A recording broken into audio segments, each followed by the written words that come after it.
Mystic Buddhism Center here at the Nantian Institute. Please allow me to share my screen.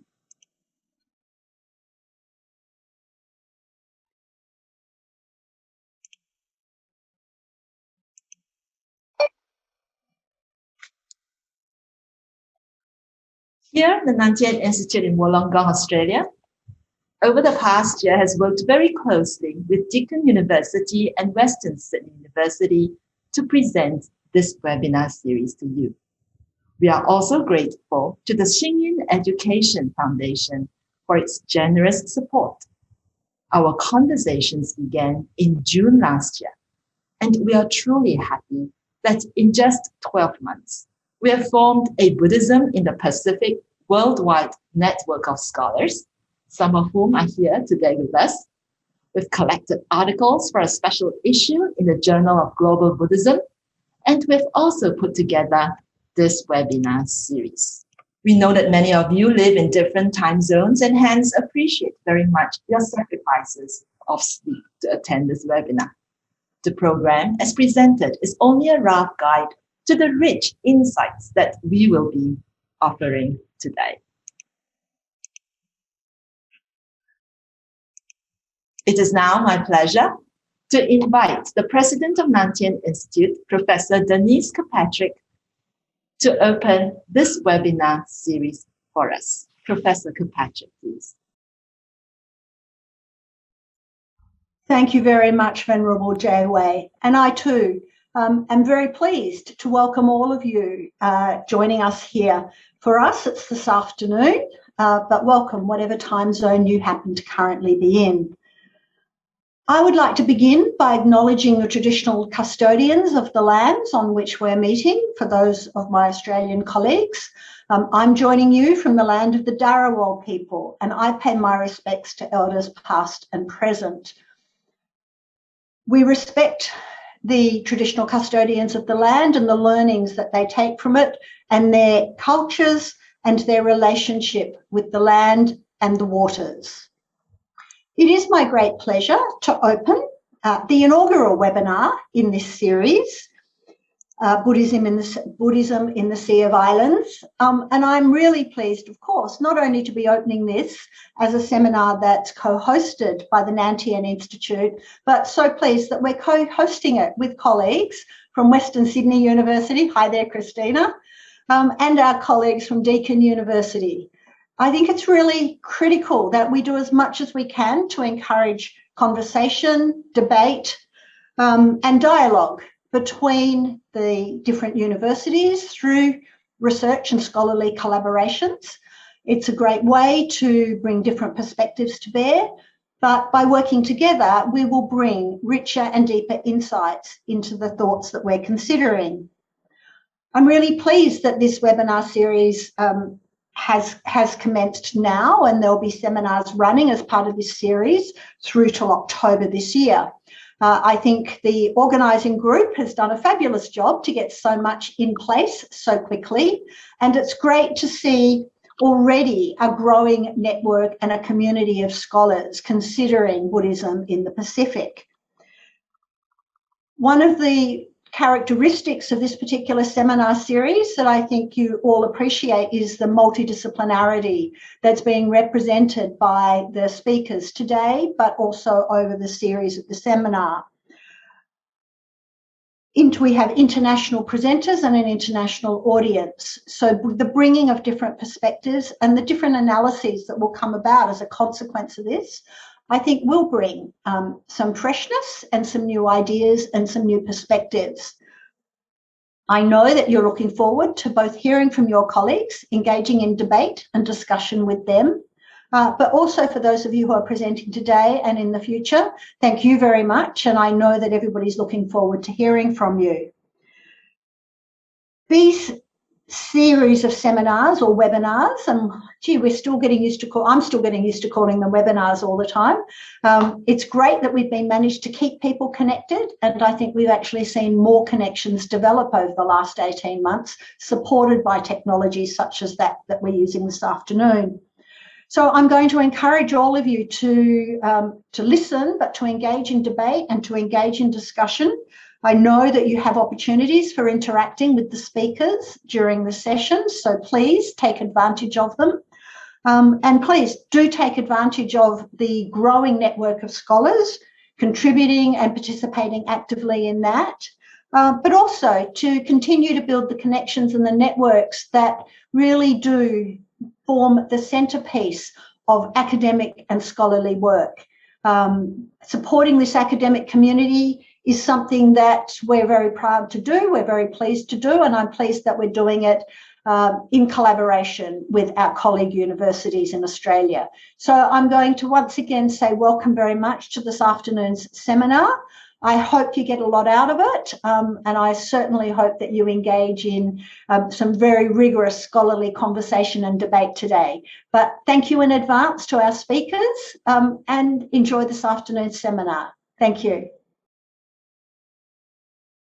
Thank you, Denise. It was a good surprise to see you there at Nantien. So I'm Christina Rocha from Western Sydney University, and thank you for joining us today.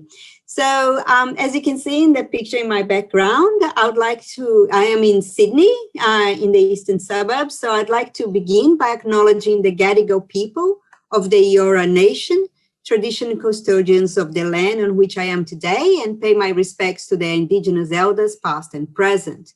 And I extend that respect to Aboriginal and Torres Strait Islanders peoples here today. So we are very pleased to introduce this series. We draw the inspiration for the title of the series, Buddhism in the Sea of Islands, from the classical article by Anna Halafoff, and apologies if I'm pronouncing that wrong. And his article was called Our Sea of Islands, published in 1993. And Halafoff, who died in 2009, was a Tongan and Fijian anthropologist who taught at the University of the South Pacific in Fiji. And he wrote Our Sea of Islands on his first trip to Hawaii. He then had a vision of that the Pacific Islands were actually connected rather than separated by the sea.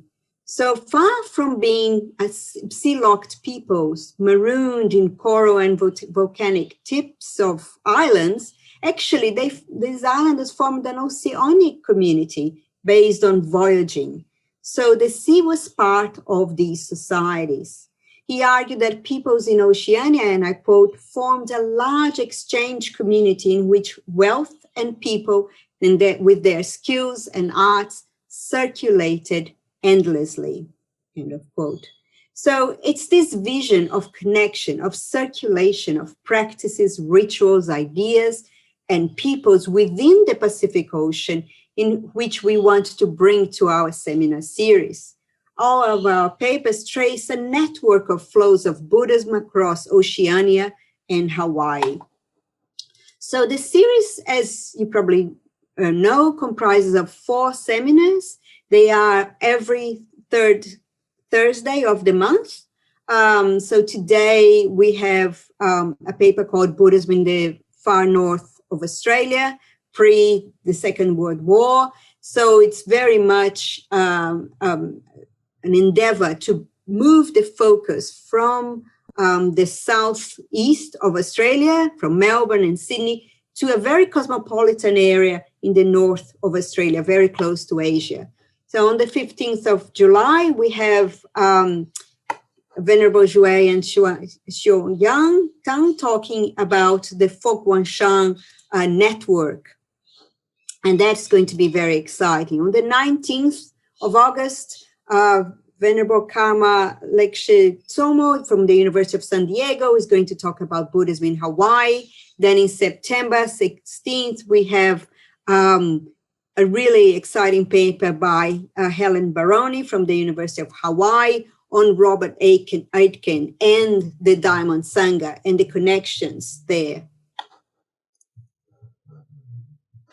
And on the last one is on Buddhism in New Zealand, which will be very exciting as well. So these papers will be part of a special issue of the Journal of Global Buddhism, as Venerable Zhui had mentioned. And what the presenters here, we decided to do this have this seminar series format before the publication so that the authors can incorporate your feedback to their paper. So your questions today are very much welcomed. So what are we going to do today is to have around 50 minutes of the paper and then the Q&A.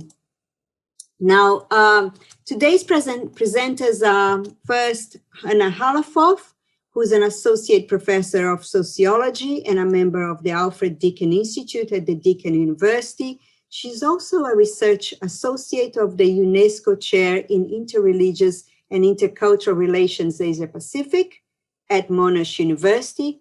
And Anna's current research interests include religious diversity, interreligious relations, young people and religion, preventing violent extremism, education about religions and worldviews, Buddhism and gender, and Buddhism in Australia.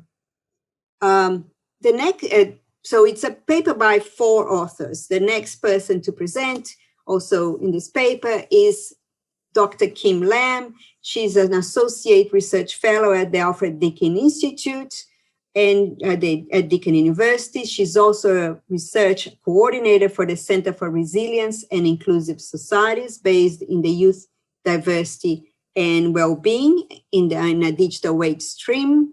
She has a background in sociology of religion, Buddhist studies, and youth studies, and her work focuses on changing patterns of diversity and their impact on religious belonging, identity, and participation.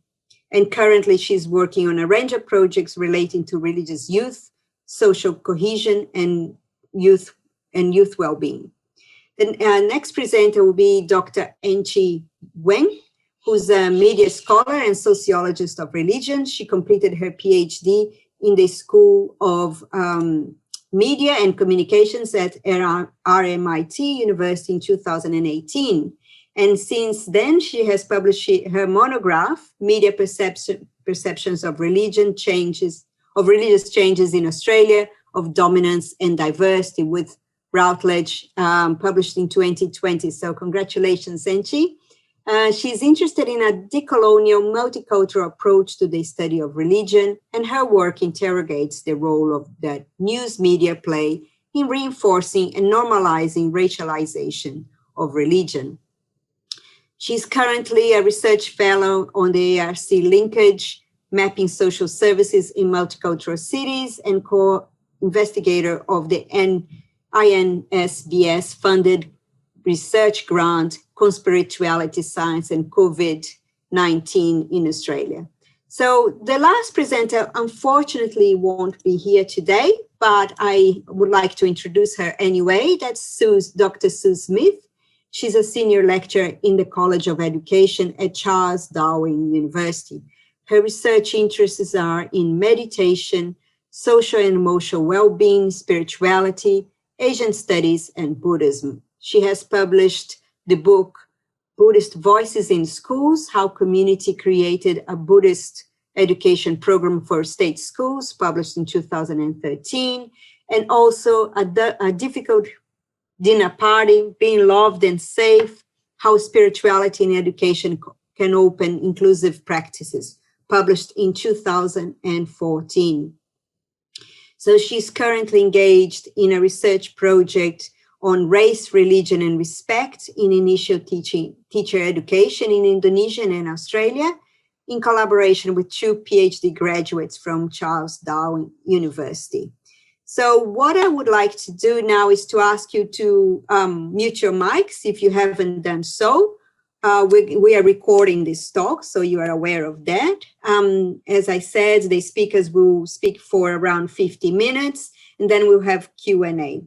The Q&A will be actually, just put your name in the comments and say, I would like to ask a question. So I will call you to ask the question, and so you can ask directly to the speakers. So thank you very much for being here today. I'm really looking forward to the paper. The floor is yours for the 4 presenters. Thank you.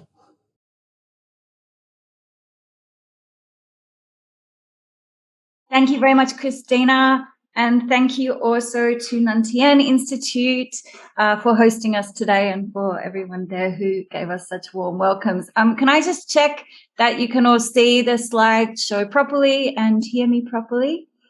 Okay, thank you. So I'm just going to go straight into the presentation, and then hopefully we'll have time for questions and discussions afterwards. Of the team of researchers, Sue, who unfortunately can't be here, is actually based in the far north, and my background is actually the place where I am currently sitting. I've just had 3 months of leave in Queensland, and because of Melbourne's lockdown had to stay on a little bit longer. So I'm currently in Cape Tribulation, a place where I've spent a lot of time over my adult life. So I have a personal connection also with the far north. All right. Paul Croucher's History of Buddhism in Australia describes the planting of 2 Bodhi tree saplings, said to be related to the tree under which the Buddha gained enlightenment, on Thursday Island, known as Ti in the far north of Australia, in the late 19th century, by a cohesive little Buddhist community, in quotes, of Sinhalese from Sri Lanka.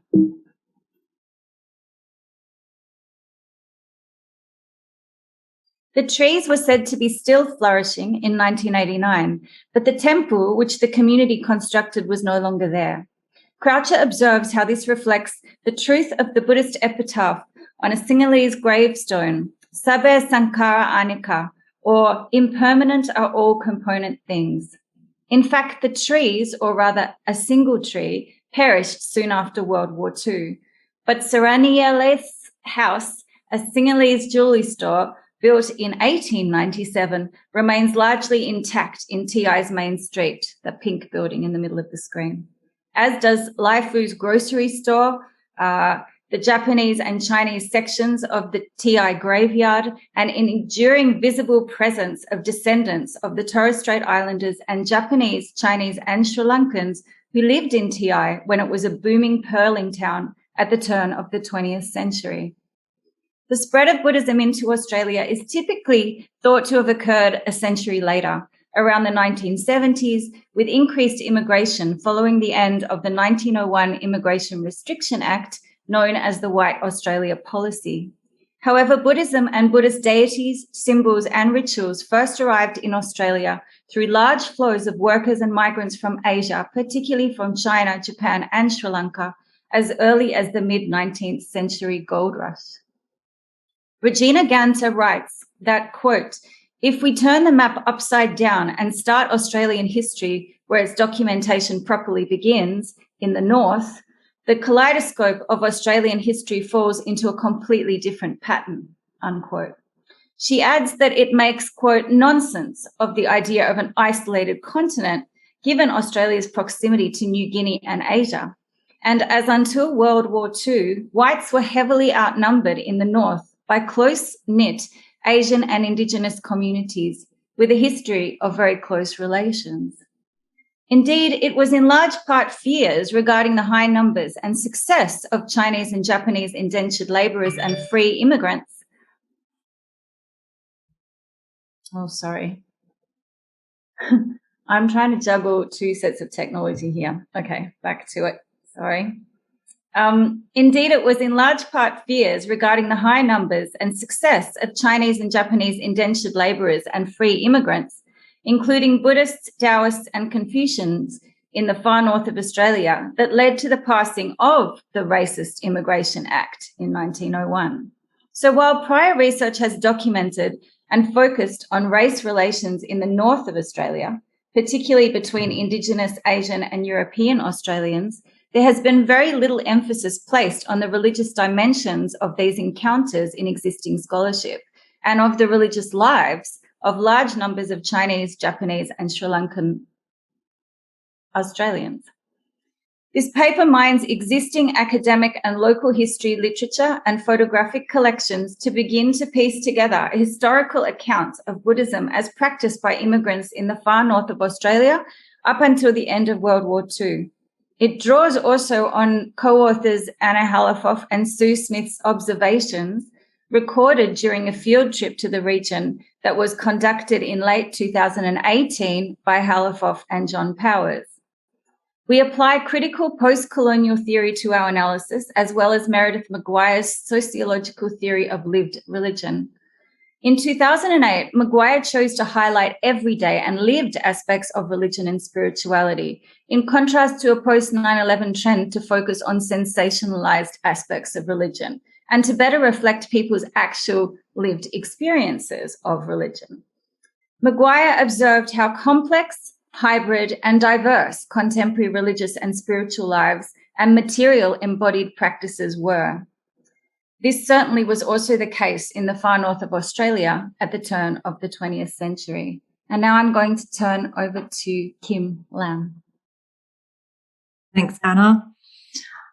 So, as Anna mentioned, we also apply a post-colonial approach to account more fully for the diversity and hybridity of early Buddhism in the far north of Australia. This follows similar developments in scholarship on Buddhism in other Western countries. According to Anne Glegg, post-colonial Buddhism refers to scholarship on Buddhism that critiques the consequences of imperialism and colonialism by reinserting the contributions of Asian Buddhist communities into articulations of religion in the West. Earlier efforts in the 1990s include those of Jan Natia, Laurie Pierce, Charles Prebish, Kenneth Tunica, and others. These scholars drew attention to the diversity of Buddhist practitioners in the United States, especially with regard to ethnicity, race, class, country of origin, and style of practice. This work can be considered an attempt to correct the so-called ethno-sangha oversight, a term coined by Gary L. Ray to describe the phenomenon whereby Asian Buddhist practices and temples were excluded in references to Western Buddhism.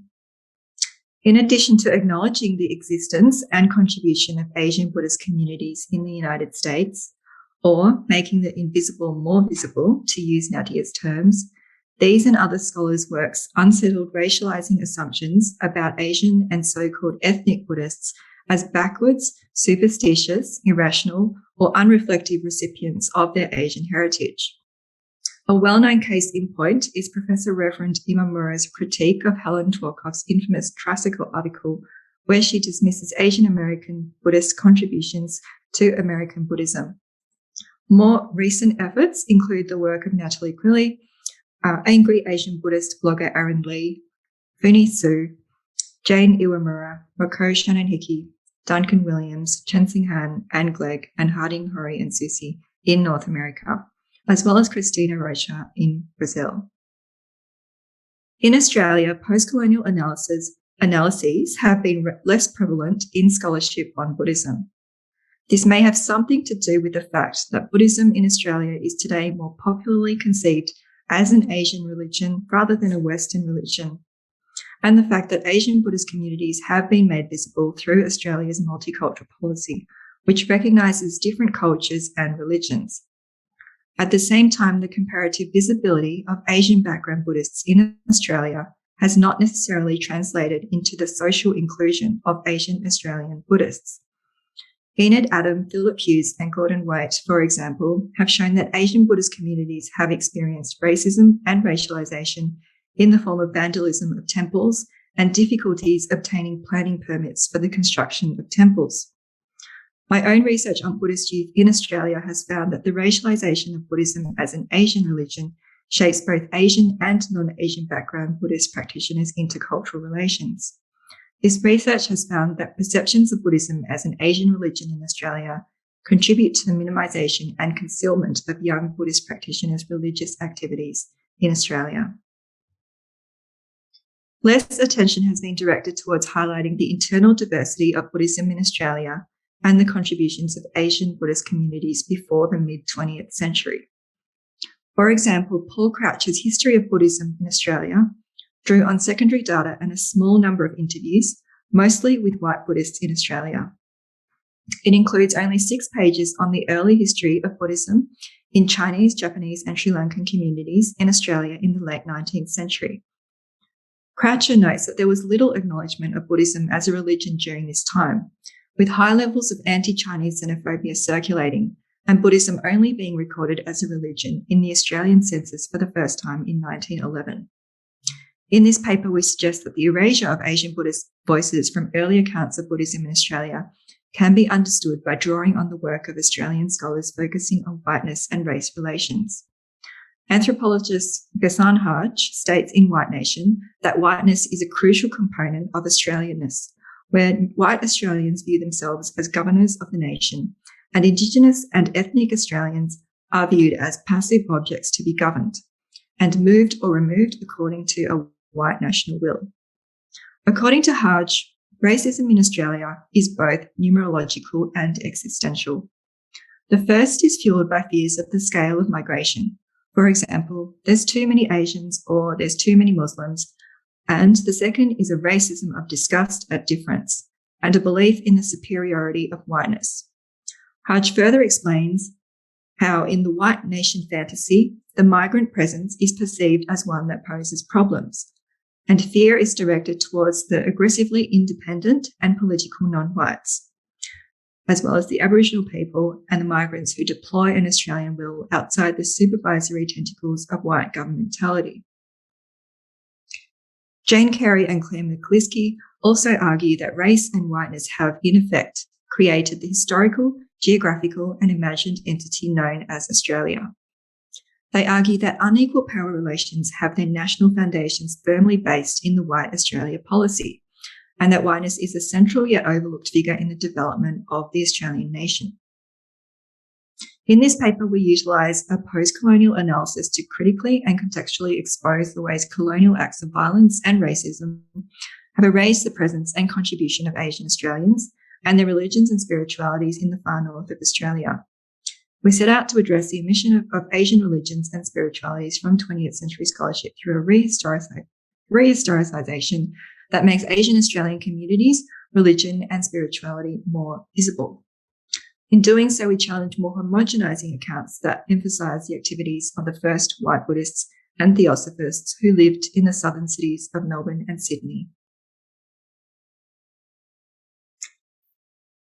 And that's my part. So I think back to Anna now. Thank you, Kim. So the Indigenous peoples of Australia, the Aboriginal and Torres Strait Islanders, have inhabited the continent for over 50,000 years, with a rich diversity of languages, religions, nations, and societies among them. European explorers weren't the first visitors to Australia, as mainly Muslim Malays, or Makassars, as they were called, from the south coast of Indonesia, had likely been trading with Indigenous Australians since at least the early 1700s. Fishermen from this region travelled in their prahas in search of trepang, sea cucumbers, a culinary delicacy and medicinal in value that they also sold to Chinese traders across Asia. According to Ganter, there were a number of family links between the Indigenous Yolngu people and the Makassar that continue to link these people despite attempts to interrupt them by white settlement and government harassment, which caused trade between them to first decline and then be forbidden in 1906. The British began to inhabit the north coast of Australia in the early 1800s for trade and defence purposes. Sugar, pearling, agriculture and mining industries were then established across the far north in the mid to late 1800s. Large numbers of indentured labourers and migrants came from Asia to Australia. Between the 1870s to the 1890s, blackbirding, kidnapping and enslavement of Aboriginal people by Europeans was common in the north of Australia. Indigenous Australians also often worked for Europeans, but also Chinese miners and gardeners and Japanese pearlers across the far north, navigating tough conditions and exchanging labour and at times sex for food, clothing, tobacco, alcohol and opium. The Chinese and Japanese were said to treat and pay the Aboriginal workers better than the Europeans. Indigenous communities often set up camps on the outskirts of mining and pearling towns or near Chinese gardens and Chinatowns. They are also known as Jap towns in Broome. Obviously a reference to the Japanese. Sexual relations between Aboriginal women and European and Asian men were common, particularly given that there were comparatively few European and Asian women in the far north at this time. They ranged from violent rape, trade, mutually consenting casual encounters, short-term relationships and cohabitation, to long-term relationships, including marriage, and resulted in the birth of many children. Ganter describes how Asian Aboriginal families formed the core of the polyethnic space that characterized the North, linked by family, friendship, residence, and experience. Both the Indigenous and Asian communities were seen, however, by authorities, white authorities, as problematic. And as much as the state sought to distinguish between populations and to regulate their relations, Asian and Aboriginal communities resisted this. Many descendants of these unions and long-established Indigenous Asian European families live and operate businesses until this day throughout the north of Australia. Henry Reynolds explains how by 1901, the year of federation and the introduction of this white Australia policy, there were two Australias: southern, settled, overwhelmingly white Australia and the cosmopolitan and multiracial towns of the tropical north: Mackay, Cairns, Townsville, Cooktown, Thursday Island, Darwin, Broome, Derby and Roebourne. These were homes to Indigenous Australians, European settlers and non-European indentured labourers and migrants, including Pacific Islanders, Malays, Filipinos, Sinhalese, Chinese and Japanese. Reynolds describes how the white settlers were outnumbered in the vast hinterland of the north by workers and migrants, mainly from China and Japan, including on cane fields, gold fields and remote pearling towns of far north Queensland, the Northern Territory and the northwest of Australia. While the vast majority of labourers and migrants from Asia and the far north were men, there were a significant number also of Japanese prostitutes who worked in Japanese brothels and smaller numbers of Malay, Chinese and European prostitutes as well across the whole far north region. For example, in 1897, there were 54 Japanese prostitutes living on Thursday Island.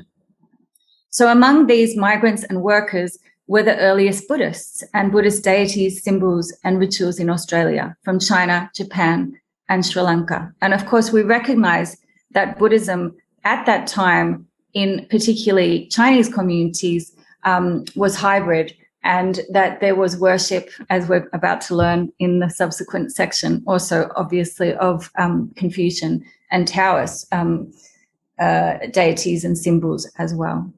Okay, I'm going to turn over now to Enqi and change the slide also. Thank you, Anna.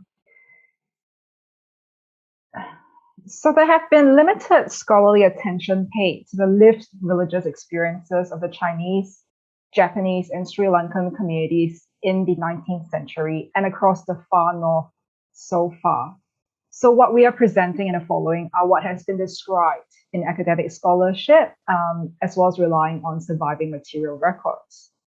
This research is preliminary, given that we have limited resources allocated to a pilot grant and short field trip across the far north in 2018, as Anna has said.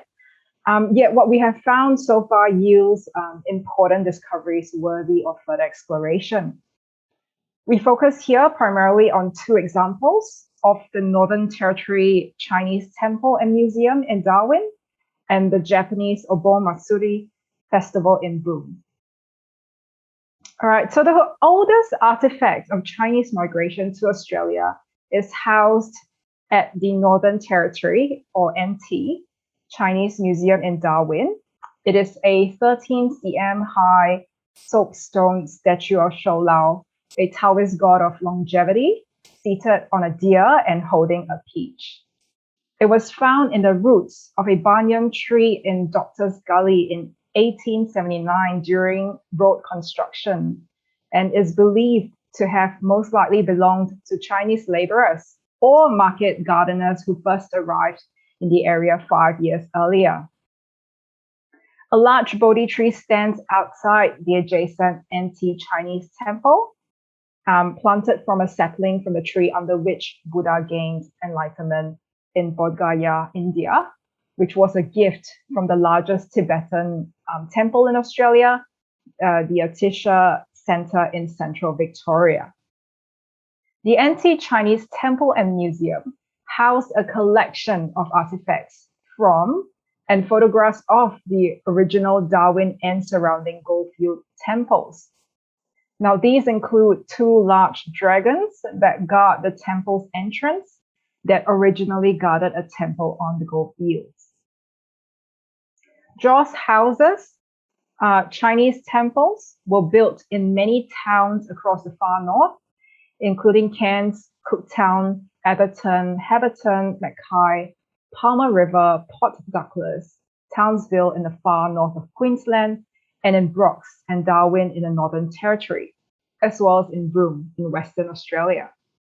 Now, the term Joss was derived from the Portuguese Deus, or that means God, and the temples contained Taoist, Buddhist, and Confucian symbols that reflected the hybrid practices of the Chinese communities. These temples were manned by attendants, not priests, and it was in these temples that the Chinese performed their religious rituals that pretty much parallel their life back in China. Building materials, ornaments, as well as objects of worship in these temples were frequently imported from the Asian region. Now, the presence of temples of an area was indicative of a sizable population of Chinese. The routines of Chinese lifestyle were focused on work and were somewhat mundane. By contrast, the religious practices were key aspects of their leisure time, which can include burning joss sticks, setting off fireworks, making offerings to the domestic altar, and consulting the almanac to ensure good fortune.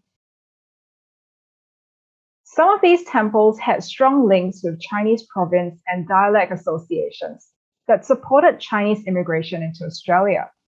So, for instance, the Chonghua Society, formerly known as the Hua On Society, which still manages the anti-Chinese temple and has branches across Australia, was formed in the 19th century to, and I quote Jones, to promote better understanding between Chinese and Europeans. According to Jones, these efforts continue today to include education and the exchange of cultural and sporting activities. Australia's early Chinese temples contained many Buddhist images, notably statues of Guan Yin, lotus flowers, swastikas, and lucky bats. Flying foxes have large colonies throughout the north of Australia and were seen as good omens when the Chinese first settled there, and they featured prominently in temple architecture across the region. There is a largely intact Ho Wang Miao Chinese temple and museum constructed in 1903 with an impressive collection in Atherton. Now, the Cairns and District Chinese Association, as well as Cooktown's James Cook Museum, also have well-preserved collections from temples in their regions, housed in their collections, but they have limited opportunities to display them on a permanent basis. Cairns, Cooktown, Darwin, and Broome also all have many markers around their former and or current Chinatowns, also Jap towns, with rich historical and pictorial descriptions. There are sizable Chinese sections and monuments in cemeteries across the far north, and especially notable in Broome, Darwin, Cooktown, and Thursday Island, dating back to the 19th century. Traditional festivals such as Lunar New Year, Qingming, the Dragon Boat Festival, Moon Festival, and the Hungry Ghost Festival were some of those observed in Chinatowns, temples, and cemeteries of the far north. And these were recorded in local newspapers at the turn of the 20th century. The Lunar New Year is the most significant period of celebration for the Chinese people. And I quote, I think it's a publication, I quote Kirkman, it's for settling debts and performing rites to ensure the cooperation of the gods in the coming year. These celebrations were well noted in the Northern Territory Times, the local newspaper. In 1900, the festival's procession was viewed as, and I quote from that newspaper, filled with a barbaric conglomeration of sights and sounds strangely out of tune in an Australian town. However, it is interesting to note that in 1902, with the assistance of a Chinese reporter, coverage was far more positive and highlighted the presentation of the, and I quote, usual gorgeous glaze of coloring, green, red, and yellow being the predominant hues.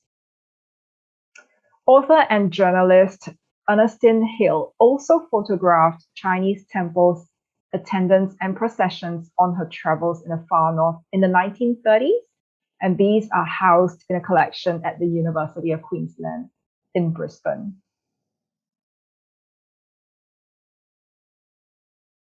According to Susan Sickert, life in what was known as Jap Town in Broome varied substantially in the dry and wet seasons. During the dry, most of its inhabitants were out to sea, working on the laggers. In the wet, the populations swelled due to the threat of cyclones, and divers and crews stayed in boarding houses. There was guitar and gramophone music and singing, as well as the sound of songs and clapping sticks from the Aboriginal camps.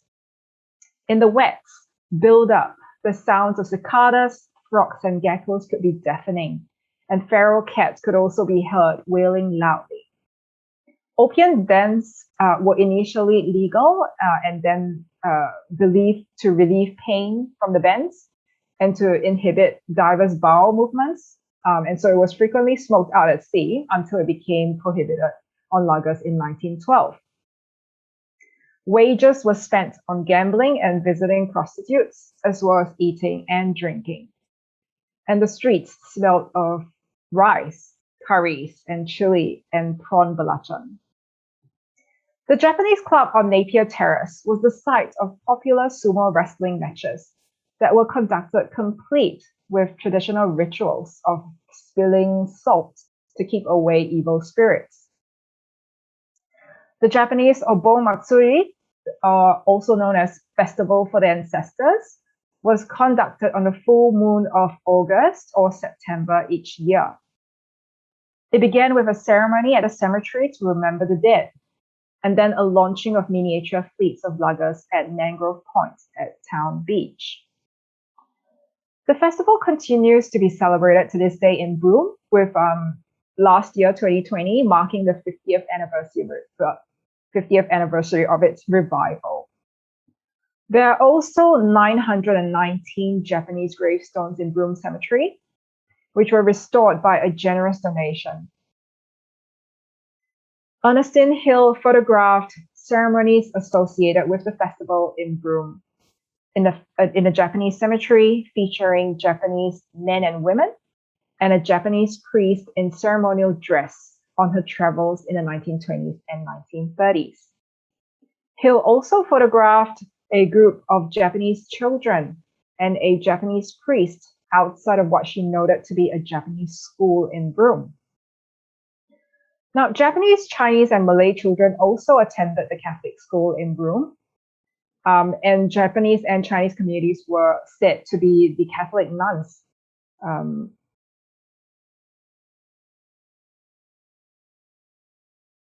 There was also a large Japanese community on Thursday Island. They established a Japanese quarter referred to as Japtown or Yokohama, with a Japanese club, a boarding house, stores, a laundry, brothels, and soy sauce factories, very important. The Japanese put on theatrical performances, and the Japanese marked their emperor's birthday annually with fireworks, lanterns, and umbrellas. 640 Japanese gravestones remained in a dedicated section of the Thursday Island Cemetery. Life in these far northern towns and cities was largely segregated according to race and economic lines. So for instance, in Broome, the English pearlers and their wives held court and employed servants from India and other Asian countries. And I quote Sickert, keeping with all of the excesses and hypocrisy as perfected by the British in India. Broome residents interviewed by Sickert between 1998 and 2002 recalled how it had historically been a deeply segregated and racist community. One of Sickert's interviewees, Maxine Chi, granddaughter of Chinese pearler John Chi, recalled how, and I quote, Aboriginal and Asian people had a common thread running through their history in Broome of being impacted on by policies. Other people's policies have always dictated how they live their lives. The whole fabric of this town is based on oppressive labor, hierarchies, coercions, living under other people's moralistic views of who they should associate with and whether they're being a threat to the white establishment. Sickert explains how, and I quote, Europeans in Broome expected Asian races to remain socially and economically subservient, enabling white supremacy to remain unchallenged. However, as the population was mostly non-white, Asian businesswomen and businessmen were in an ideal position to provide the needs of their community and their indigenous neighbors, and their economic success challenged these unequal power relations. Reynolds similarly explained how the very success of the Chinese and Japanese both impressed as well as worried the Europeans. It led to racist attacks by politicians who feared the Chinese and Japanese would take over the whole region. In response, the Chinese and Japanese leaders defended their right to remain in Australia. Reynolds also explained how Australia's first parliamentarians, based largely in the southern part of Australia, mostly shared and I quote him, anxiety of the looming proximity of East and Southeast Asia and of the contradiction at the heart of the new nation, that it remained a small European enclave in a continent at the bottom of the Asian hemisphere. This tension, writes Reynolds, was always most apparent in North Australia, that has the same tropical climate as Southeast Asia and is closer to Timor, Indonesia, and the Pacific Islands than it is to Canberra, Sydney, or Melbourne, the main metropolitan cities of Australia.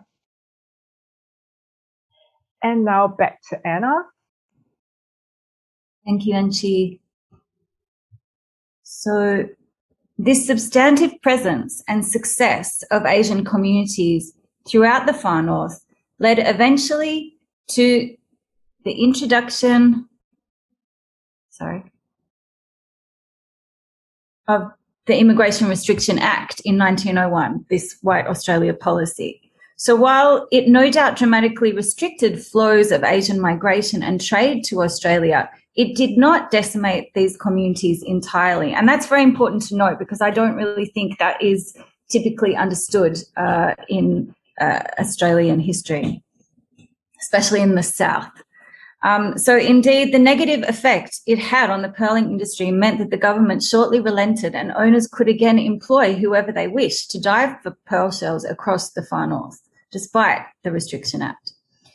There were also a large number of Asian Australians born in Australia or holding naturalisation papers who were permitted to stay, and new waves of Europeans migrated to the north of Australia during this time. So it actually maintained its multicultural and also multi-faith composition.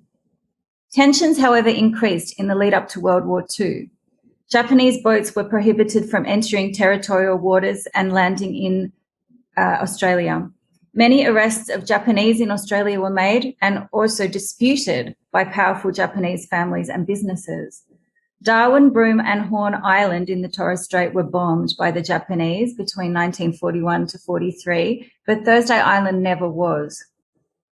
1,141 Japanese living in Australia, including across the far north, were interned during World War II. They included second and third generation Japanese Australians. The Japanese established shrines and gardens, cemeteries, where they conducted funeral rites in the internment camps. They also celebrated the New Year, continued to celebrate the New Year and the Emperor's birthday In 1946, all Japanese, quote from Nagata, except for Australian-born Japanese or Japanese nationals whose wives or children were Australian-born, were repatriated or deported to Japan, regardless of how long they had actually lived in Australia. The Japanese could return, however, to Thursday Island. The Japanese that could return to Thursday Island were welcomed back by their neighbours and resumed their lives there, although they had lost most of their homes and livelihoods. This was not the case in Broome and in Darwin, where the Japanese never really returned in any large numbers. Chinese and Sri Lankan communities across the far north were also displaced during World War II, but all the Chinatowns and so-called Jap towns were destroyed and temples were destroyed. And the Bodhi tree on TI that was still alive in 1945 apparently, but was in very bad condition, died soon afterwards. So World War II certainly had a huge impact on the Asian communities across the far north. And those that did stay or could return to the far north then had to rebuild their lives. But despite this white Australia policy and the impacts of World War II, smaller numbers than before, but still significant numbers of Chinese, Sri Lankan and Japanese immigrants and their descendants continued to live in and eventually prosper again across the far north of Australia. So now, in conclusion, this paper set out to retell the history of Buddhism in Australia, centering the significant and enduring presence and contributions of Asian workers and migrants, and in particular the Chinese, Japanese and Sri Lankan communities who lived and practiced their religions in Australia pre-World War II, to contribute to dismantling the myth of a white Christian Australia. This is evident in their strong material presence and record of their lived religious beliefs and rituals across the region, present not only in temples, but also in sacred trees, in cemeteries and personal shrines, but also in their livelihoods, economic successes, and their resistance and resilience in the face of endemic racism to assert their rightful place in this nation. As Gantner concludes, quote, "If we start to write Australian history from north to south instead of the other way around, we must straight away give up the idea of Anglo-Celts at the centre of the Australian universe. We also, quote, need to look at the triangulated relationships between whites, Asians and Aborigines, and that once we look to the whole continent instead of the southern half, the moment of Anglo-Celtic dominance appears very brief, from the end of World War II until the 1970s only. And certainly the same can be said about narratives that prevail in studies of religion on Australia and sociology of religion in Australia about Christian or Abrahamic faith dominance also.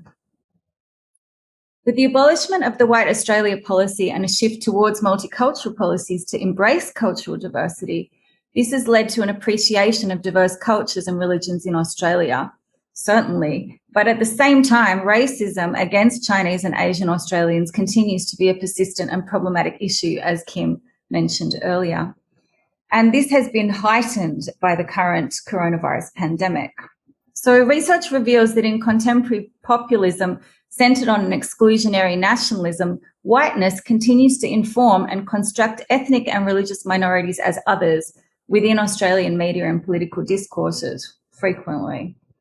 So the retelling of history with more accuracy and stressing Australia's cultural and religious diversity, hybridity and complexity is a powerful tool to deconstruct this myth of a white nation created by a racist policy imposed in 1901 due to numerical racism and fears of migration from Asia.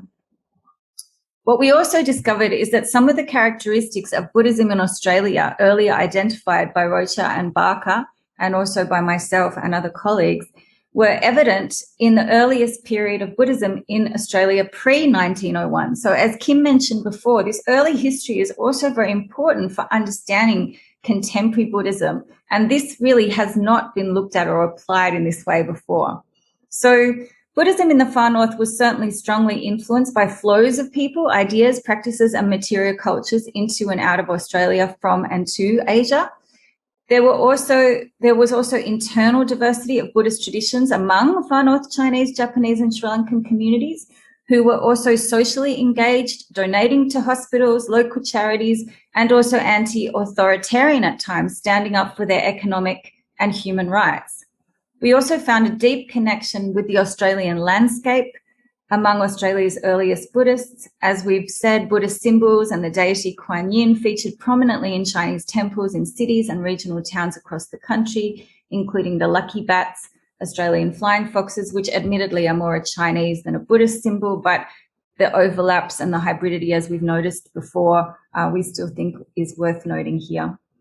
A Sri Lankan Buddhist temple was also built in TI. Japanese Buddhist shrines were documented in internment camps, and sacred Bodhi trees, frangipani trees, and mango trees were planted across the far north by the Sri Lankan and Chinese communities, some of which still survive to this day. So finally, more research and fieldwork need to be conducted across the far north of Australia in order to deepen our understanding of Buddhism and other religions from Asia in the region, historically, and also with regards to contemporary Buddhism.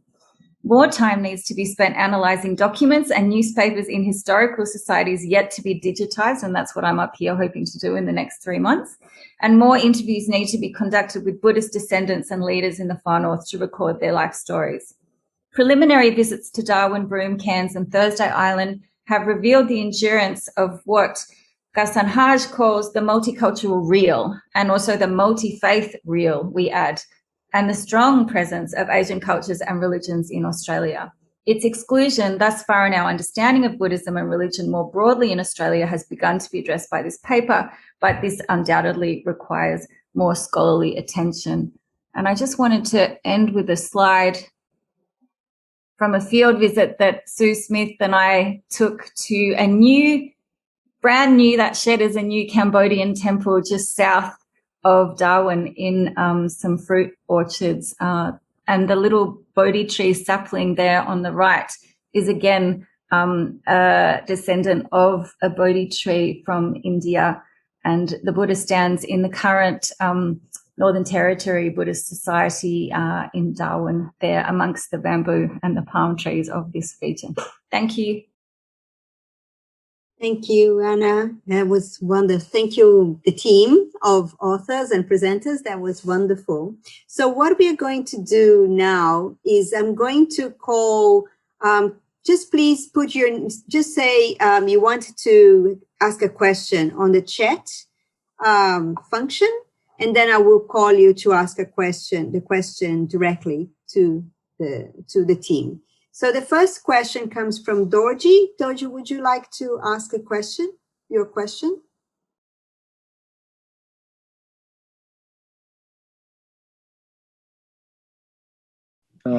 Hi, can you hear? Yes. Oh, sure. Actually, I just typed my questions in the chat there, but let me read out that.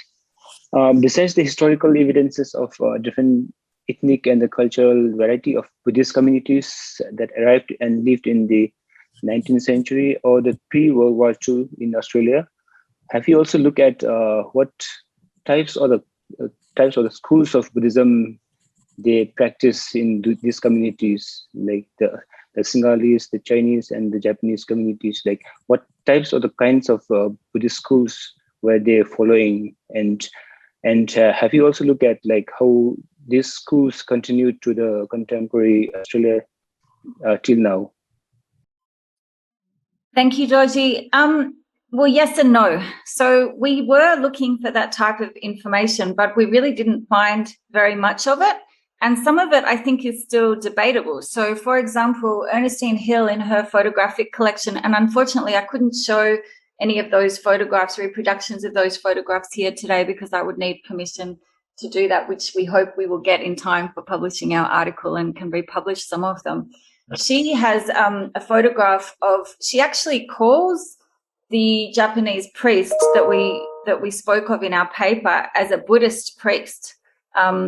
But we've had some debate with some Buddhist studies scholars and people who are experts on Japanese Buddhism, even to say whether that priest would have been Shinto actually and not Buddhist, or whether they would have been Buddhist. So we couldn't actually find any actual evidence of that. And as we have said from the beginning, this is still very early days of this research. So I think we need to actually collaborate more with Buddhist studies scholars and get more insights, looking at, say, the robes of the priest, looking at what additional information we might be able to find in historical societies about things like that level of detail. Certainly we haven't found that level of detail yet in largely the kind of secondary historical material that we've been able to find easily on a very short field trip and looking at already published material. But we hope to dig in deeper and find more about that. I mean, clearly because the Buddhists came from different parts of Asia, you can say there were definitely Theravada and Mahayana, but in terms of actually the schools, no, not. We haven't dug that deep into it. Thank you, Dorji and Anna. Now, Liam, would you come and ask the question? Thank you, everyone. I'll just set up. I'm just moving around the house a little bit. I was just wondering so the scope of this article, this research paper seems to be on the history and the religious racial persecution almost, especially the sort of the segregation that's sort of been throughout Australian history as far as race is concerned. I'm not so I wonder how much it actually applies to religion in particular, other than that it was specified that their rituals were strange, their customs were strange. But I see that, in my experience anyway, from what I've seen, religious persecution doesn't seem to be such a thing, as such an issue these days, apart from when it becomes, it's a mass worldwide issue, like ISIS, for example. Where do you see your research going in terms of, so we know about the history, but what is that going to do about, how is that relevant for these religious communities, especially Asian Buddhists in Australia? Because from what I've seen, these communities of Asian Buddhists are either left alone and respected, or they're very heartily welcomed by Australian culture. But please correct me if I'm wrong. I'm very curious to know.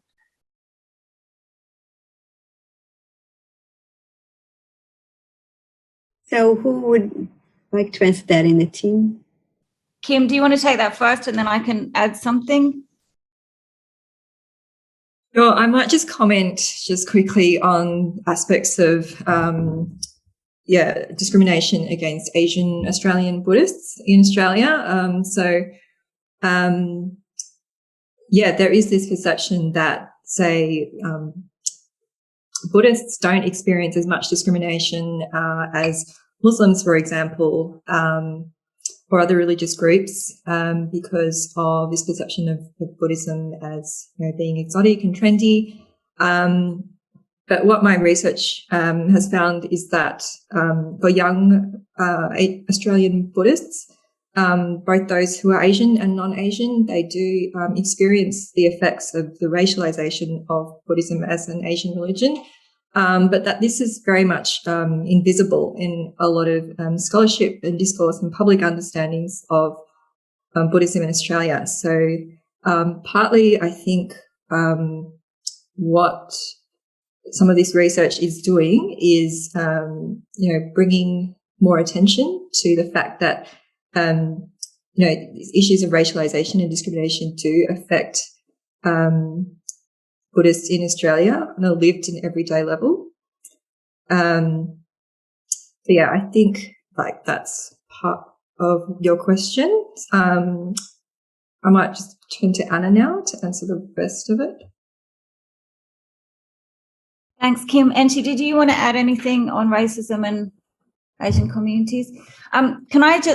We possibly should have said that at the beginning, that in terms of the fieldwork was conducted by me and John and Sue, who lives up in the Northern Territory. So in terms of a lot of the research on the actual history and the lived material record, I guess most of those questions is easier for me to answer. And she did the lit review on the Chinese communities. And Kim has worked with us in terms of the analysis of the material and then bringing in her new, more recent work in terms of post-colonial Buddhism and whiteness. But as she said, she has worked a lot on racism, issues pertaining to racism in Australia. Look, I think, okay, so I would say that part of a secular sort of trend is to bifurcate the cultural and the religious. It's more the culture. The religion doesn't have that much to do with it. But when you look at, and I'm not saying you're doing that, I'm just saying that's the trend in the way of looking at things still. And in Australia, studies of cultural diversity and religious diversity. And I think what is there, certainly in the record of newspaper accounts of these communities, is when they're, and we included a couple of those quotes in the paper, that when they are commenting on the communities, it's often commenting on their religious rituals, and often when there's a sense of a threat of the community, and this is ongoing until today, you see it now with mosque and temple building, it is often around religious buildings, right? So so again, is it religious or is it cultural? Is it just racism or is it religious vilification? I think at times it's problematic to bifurcate them. The things are sort of intertwined. So I think, yeah, definitely in the history that we have looked at so far, what's also quite interesting is that, as I said, and I think an earlier part of the paper, is that there's a lot been written on race relations, but very little within that discussion. Like Henry Reynolds' amazing book, North of Capricorn, just has so very little on religion. But where he does talk about religion, it's always from a newspaper article, so it goes back to those original accounts, and then often something religious comes up about a festival or a meeting or a ritual or something. So I think one of the main things we want to do to understand the kind of things and to be able to answer your question better is we actually want to go back to these newspapers. Like, that's where we think we're going to find more information on everything, and possibly even on denominations, who knows. So but it's a huge job, because say like in Broome, none of those papers have been digitized. So it literally means sitting and trawling through like microfiche or whatever. So I'm hoping to do it. Does it have an impact now? Well, I think as Kim mentioned, but also as Enqi's research and my research with Enqi on racism against Chinese communities, we've done work recently on international students during the pandemic. Enqi and I have been writing about media representations of religion as well. I think it's like, yeah, Buddhism kind of gets a good rap in a way in contemporary culture, and a lot of that is to do with positive perceptions of the Dalai Lama. But that also contributes to its kind of invisibility. So it's sort of seen to be non-threatening, non-problematic, ideal kind of migrant narratives. But that's not really the real story, because I think the real story, as we've shown here, is that the racism has been persistent. It has involved at times elements of religion, that's the religion that's made people stand out as being different. But then there's also been this really strong resistance and power within these communities. And it's the power within the communities that led to the 1901 Immigration Restriction Act, right? So again, we don't typically learn this stuff in Australian schools. So yeah, great question. Thank you. Hopefully we answered it. Yeah, thank you. It was definitely about the how it sort of translates to what's happening today, because it's not as extreme, I guess, or it's extreme in a different way. But yeah, you cleared a lot up, so thank you for that. Thank you. Thank you. The next person to ask a question is Jane Weng. Jane, go ahead. Hi, Anna. Hi, Enqi and Kim. Thank you for your talk. It was really interesting, and I think definitely rewrites a lot of Australian history, at least for me. And I don't know very much because I'm not Australian. So my question is about, because you touched upon indigenous relationships with these Asian communities. And because you're using a post-colonial lens, I was curious as to learning a bit more about how those relationships were dynamic, how they were dialectic, how, you gave us an example of flying foxes becoming part of the Buddhist iconography in the far north, which is fascinating. But was there an exchange as well between indigenous communities and the Sri Lankan Chinese and Japanese communities. They're practicing Buddhism up there. And then my second part, I guess, to that question is, how does that bode for, like, have those relationships continued to the present day? And what does that mean, I guess, for a truly decolonial Australia? So sorry, there's 3 questions in there. Just pick which one you'd like to answer. So if you look at, say, Henry Reynolds' work or Gantner's work, or there are many other people who have written on, you know, what they would call as race relations across the far north. And as we did sort of mention at the beginning of the paper, so Jane, I'm not sure if you heard the very beginning of the paper, but it was like definitely these relationships were complex and date back a very long way. So there are these accounts of the indigenous people being treated very badly by European employers, but apparently better by Chinese or Japanese employers. But then other scholars dispute that and, you know, think that that's really too kind of, you know, it's too simplistic way of understanding things. They were very complex relationships in terms of sexual relations and, you know, everything from, again, as we mentioned earlier on the paper, from completely non-consensual and violent, you know, rape to marriages and children and sort of everything in between. Again, there's a lot of writing around this, and also talks about sort of the agency of both the Indigenous communities and the Asian communities in establishing these very long relations. And in terms of what persists to this day, well, I mean, visiting Thursday Island was incredible for me. Thursday Island, because we heard, and there's a great book also about religion in Thursday Island it's called Navigating Boundaries. It's quite recently published. I think it was 2006. And there are chapters in there on the Sri Lankans, on the Chinese, and on the Japanese. And they say that because Thursday Island wasn't bombed, it meant the Japanese could come back to Thursday Island post-World War II. So you get off the plane in TI, well, actually you get off the plane in Horn Island, and then you ferry to TI. But when you get off the plane in Horn Island, it's really visibly present that the Torres Strait Islanders who are living there have features that could be from descendants from China or Japan or Sri Lanka. And as I showed in some of the photos, there are signs of stores, and those stores belong to families who date back from that time.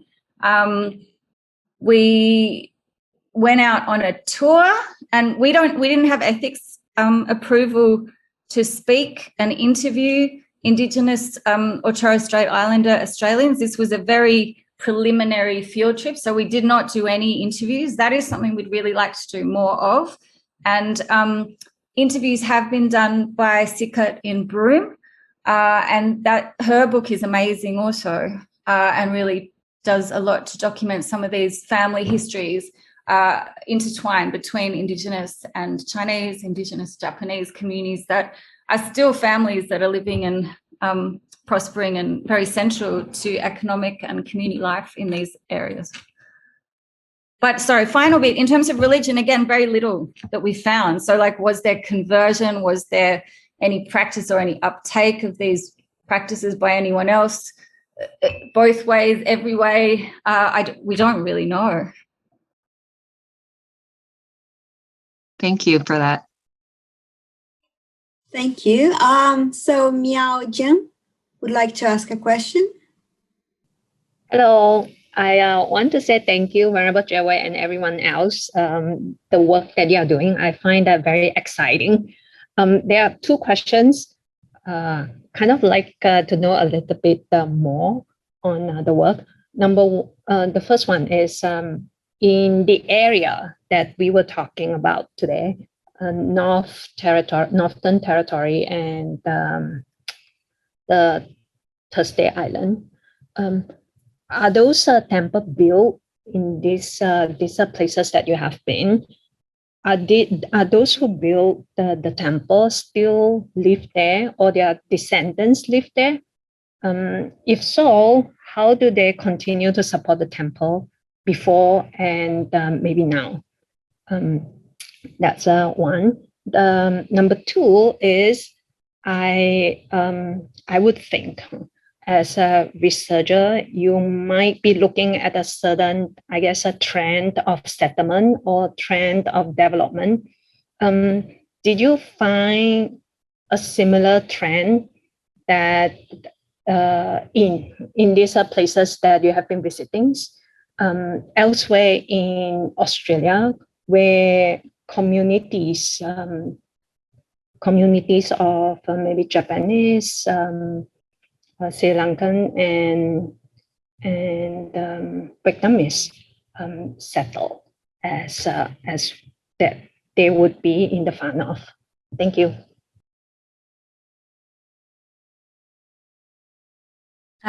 Thank you, Venerable. Enqi, I don't know, did you want to say anything about the Chinese temples from your lit review, or I can speak more to the lived experience of being up there? Yeah, sure. Thank you, Miao-Jing, for your question. As far as what we know from the literature and in more recent, investigation of what is the situation, and I think maybe Anna can, she's been there and knows the actual what goes on there. There are still descendants living in the area, like the Chinese migrants are still living in the far north, as far as I'm aware. But in terms of the temple management and support for the temples, there's sort of like a mix of a blended approach, like a Chinese cultural center or the Chinese society or association that still manages the ins and outs of these temples. So I think it sort of becomes a place where Chinese life is centered around Chinese cultural activities and educating the next generation of Chinese culture as well is part of that, temple life, I suppose. I guess, Anna, you would be better placed to take the second question. Thank you, Enqi. Yeah, definitely. I echo everything that Enqi has said. The only two living temples, well, really living temple that we saw up there was the one in Darwin that we saw the photos of, the Chinese temple. And as Enqi said, it's run by the Changhua Society, and it's like a cultural center as well as having a lot of religious symbolism from diverse Chinese religious traditions. There is a temple in Atherton on the Tablelands, which is set up as a museum. It's amazing.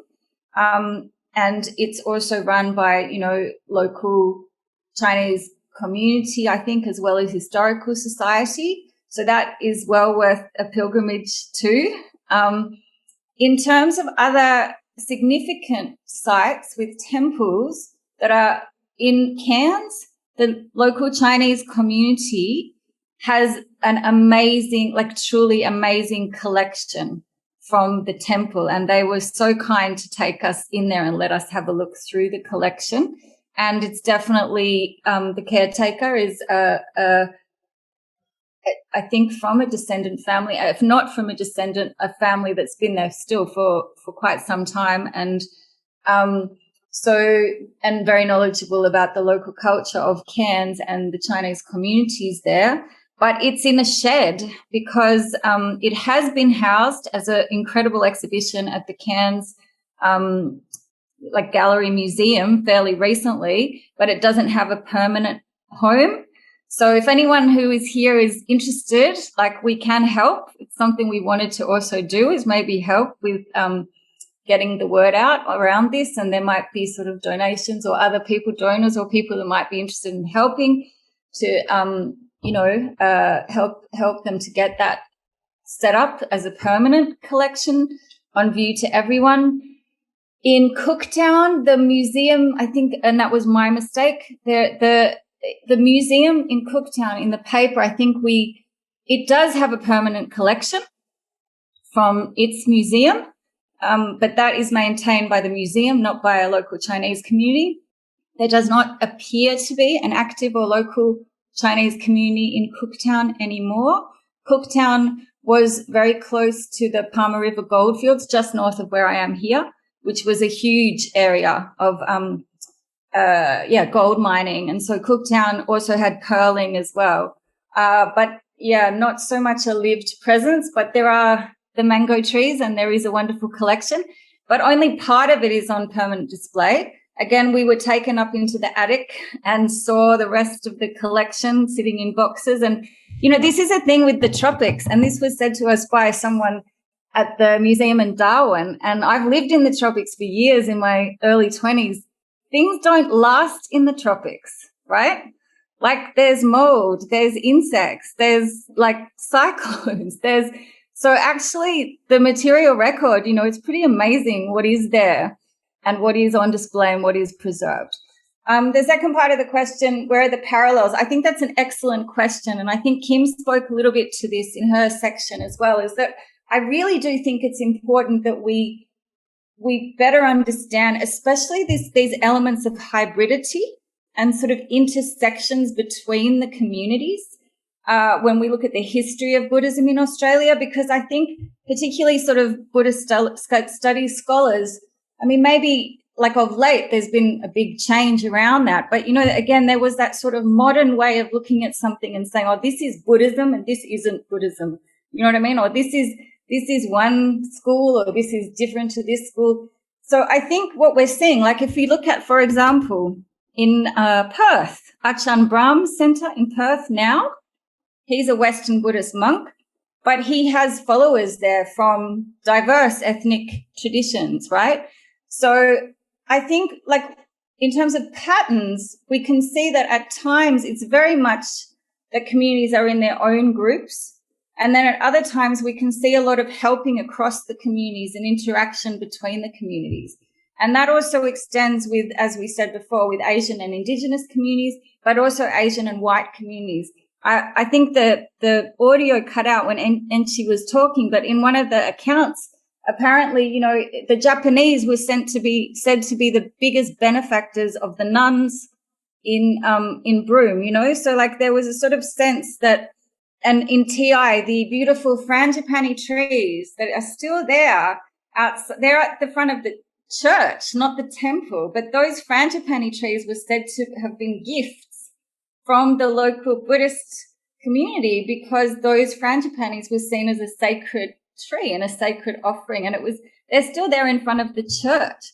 So yeah, I think something around those kind of interactions are there, as well as the persistent racism, as well as the persistent resilience and strength, and you know, real claim to Australia being home for a lot of people from diverse cultures of Asia for a very, very long time. Thank you. Thank you, Anna. We have 6 minutes to go. So, and we have still three people who want to ask questions. So let's try to get the answers a bit quicker. So maybe hopefully we can go over all the questions. The next person to ask a question is Blake Carney. Blake?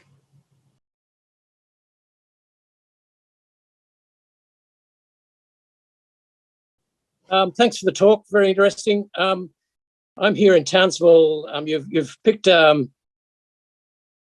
something that goes from Mackay right around to Broome, and what I'm hearing is that you're really looking at a sort of labour of Hercules and digitising local newspaper sources. And are you calling for any volunteers for this sort of work? Thanks, Blake.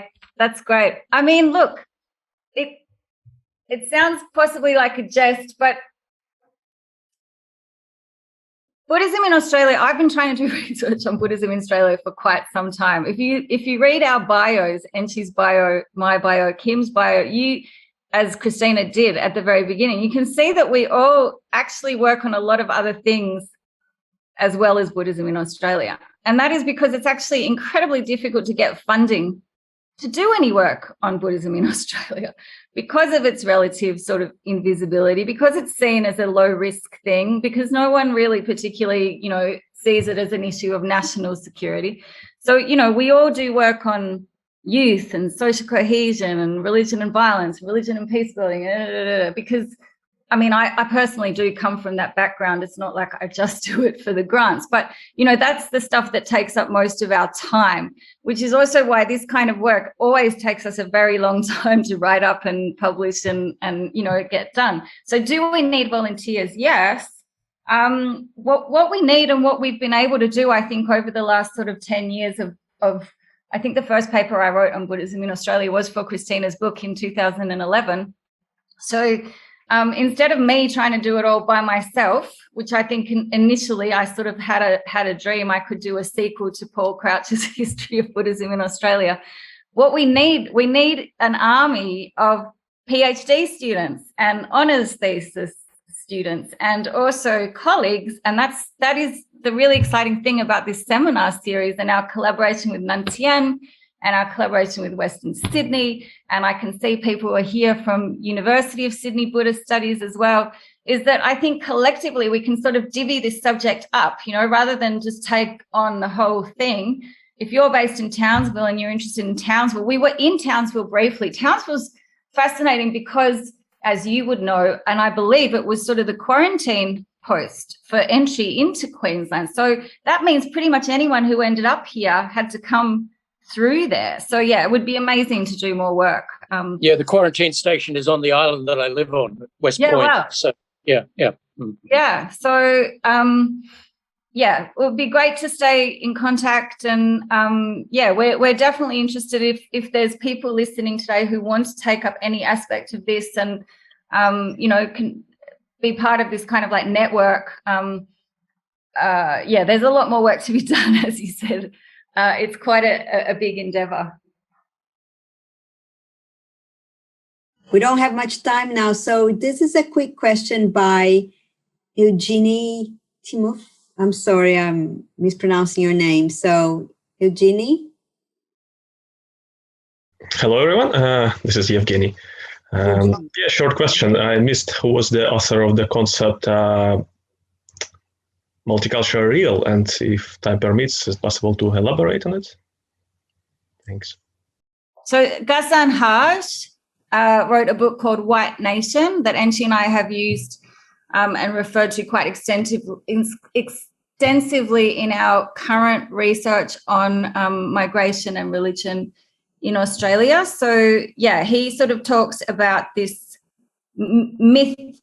Well, I use the word myth, but I think he describes it as a white nation fantasy, and that actually when you really understand the history of the country and what's going on here in its kind of, and again, that's where Meredith McGuire's work on everyday or lived religion, I think, is important, because, he's kind of saying that the majority of interaction between people on a religious level, and the majority of people's sort of religious and, well, not so much religion, but cultural lives are non-problematic, right? So the majority of what it means to be a multi-faith nation is really not so very controversial or difficult. But so that the reality is that Australia has existed as a multicultural real with lots of sort of positive examples of interactions, rich, complex interrelationships. And I guess we're using that concept in our work because I think that's definitely what we're sort of seeing. At the same time, we don't want to gloss over in the multicultural Rio that racism and white privilege and everything are not things that still persist and are not still problematic and need to be further dismantled. But he called, I think it was 1998 that he first wrote the book, and then it's been sort of recently republished. And I still think it's incredibly relevant to, and again, as people have said, it's not just what's happening now. It's like it's the same thing happened back then, the same kind of issues and problems. Thank you, Anna. Andrew, would you like to ask a question? It will be a quick question. And just first of all, thank you everyone for the time and the presentation. Just want to quickly ask, in regarding with these northern Buddhist communities, I was just curious especially with seeing the image of the Chinese and Japanese cemetery in Burma, it made me think of, in terms of Buddhist rituals, whether the bodies of the dead were cremated or buried, and whether these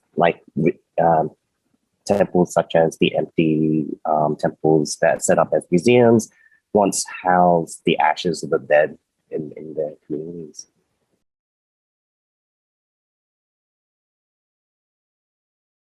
The Japanese gravestones, they're monuments. So I don't know, but I would think it's quite possible there was cremation. I don't remember reading about it or knowing about it. That's something we'd have to look into in more detail. There are books on the history of the Japanese in Australia, so I'm sure that actually could be found, and I probably should know the answer to that question, but I don't absolutely know the answer to that question. I think the graves and the cemeteries, I'm glad you raised that, because they're really important in our research, because Ernestine Hill, in her photographs, like a lot of the religious rituals occur in the cemeteries, and are tied to the dead and the honoring of the dead, whether it's through funerals or whether it's through this festival of the ancestors and things. So again, it can be easy to sort of say, oh, well, there's not much left. There's not much material record left. But when you look at the cemeteries, I mean, they're really significant. Weather remains well, as far as I know, there also weren't really Japanese temples. There were Japanese kind of, they had community houses, but again, a lot of that was more to do with sort of Japanese culture, I guess, in a sense, and celebration of the emperor, and it was a little bit more sort of, dare I say, kind of secular in ways. So again, I don't think there were burials that took place or ashes held in those more communal sort of structures, but certainly there were, yes, significant cemetery sites where rituals that were religious did take place, because we can see that in the record of Ernestine Hill. What's interesting with Ernestine Hill too, and I'll stop, is, and again, to drive home a point we're trying to make in the paper, is Ernestine Hill was this fascinating woman who was a journalist and a photographer, and she was from Sydney, but she did this incredible trip through the far north, very similar to the trip that we did. But it was like in the 1930s. So again, this is quite significantly after the introduction of the White Australia policy, right? And she describes these really richly diverse towns and communities, and also the rituals that she observes. That religious life, that multi-faith kind of life, is well and truly still there in the 1930s. So again, that's different to what popular culture or what popular sort of history of Australia tells us, that the White Australia policy completely made Australia this white Christian nation. Well, it actually didn't. Thank you, Anna. So we have two more questions. One is by Alvin Go, and the next one is a comment by Mark Alon, and we are finishing with that. So please, Alvin, could you just go quickly? And I will ask the presenters also to answer quickly, because we are over time. Alvin, are you there? Hello. Yeah. So could you Hi, good afternoon, everyone. Actually, my quick question is that I just would like to ask the opinion of the good speakers and how the religion can influence the world to promote it, to make it a better for the peace and love, specifically in terms of those countries with continuous war or ongoing with them, that results to a lot of people are displaced. At the same time, they are producing a lot of refugees because of this war. Thank you.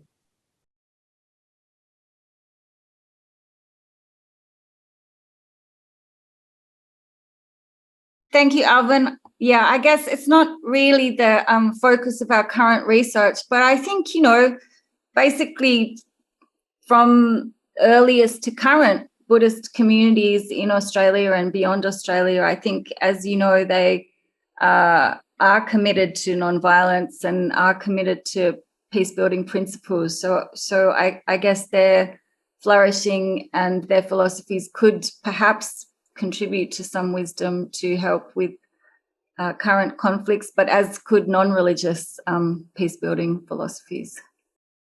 And if I can just have my little comment there, well, Buddhism has also been part of violence and nationalism in Japan very clearly. There's a lot of research on that in Thailand as well. So not necessarily what people do is not exactly what it's in what's written, isn't it? Yeah, and that's lived religion is another thing. So thank you. So the final comment by Mark Alon, please. Hi, thanks. Very interesting topic. Clearly a big one, and good strategy that you do a reconnoiter first to find out just how big it is. It was really something that came up, and I wasn't too certain how much material is there, but you mentioned, newsletters and so on, things like that, and then funding's an issue. I would have thought that the National Library would certainly be port of first call for that. They have big funds, and it's in their interest. That's their brief, is to document things produced in Australia. So if you're dealing with anything, in terms of documents that, produced by those communities, they would certainly support you, I imagine, financially and even maybe actually. Thank you, Mark. And yeah, we definitely have thought of that. There were some grants going last year, actually, and I almost applied for one, and then COVID happened, and, it wasn't able to go there and sit in the library. But I guess for me, that absolutely, we need to try and do that. I think I'm really intrigued by the stuff that is not in the national records, like the stuff that's just sitting in the smaller historical societies and museums. And I guess, that's also because I have this sort of great love and connection to this area. But certainly all of it really needs to be sort of sifted through. Look, Paul Croucher did an amazing job on his book. And as far as I understand, he wrote that it's 1989 when he was 23 years old. And it was his honours thesis at Monash University. And he's the first to say that we need to do more work, right? So again, the scholarship that has been done that has focused more on white Buddhism is not to discredit that scholarship. Clearly that scholarship is really important. But what we're saying is there's still such a bigger story to tell. And yeah, grants from the National Library is a really great idea, and in partnership with communities and also societies that are already supporting and sponsoring some of the collections of these museums and everything. So yeah, there's a lot to be done, but as you know, it's time consuming. We're hoping to do a linkage, Mark, actually. Okay, great. That's the plan. Yeah. You might also find that the National Library does have some resources. So the University of Sydney has some people who are looking at documents for language communities, Japanese, German, whatever. There's big archives there produced by those communities, and the Japanese, among that material, there may very well be things there. And absolutely. And I think it's only there that we're going to be able to answer those kind of questions, I think, possibly because, and obviously a lot of that material is not in English too. So yeah, it's a big job. Okay, great. Thank you. Yep. Thank you for coming on board. If you want to join the Buddhist Studies Network that we are putting together, please contact Venerable Shui and Shui Yang at the Institute, the Nantian Institute. So thank you. Our next, we get together again on the 15th of July, and the paper will be on flows of innovation in Fo-Guangshang, Oceania, transregional dynamics behind the Buddha's birthday festival. And will be presented by Venerable Wei Shi and Xiao Yang Tang from the Nantian Institute of Higher Education. So thank you, everybody, and I hope to see you on the 15th of July. Thanks, presenters as well. Thank you. Bye.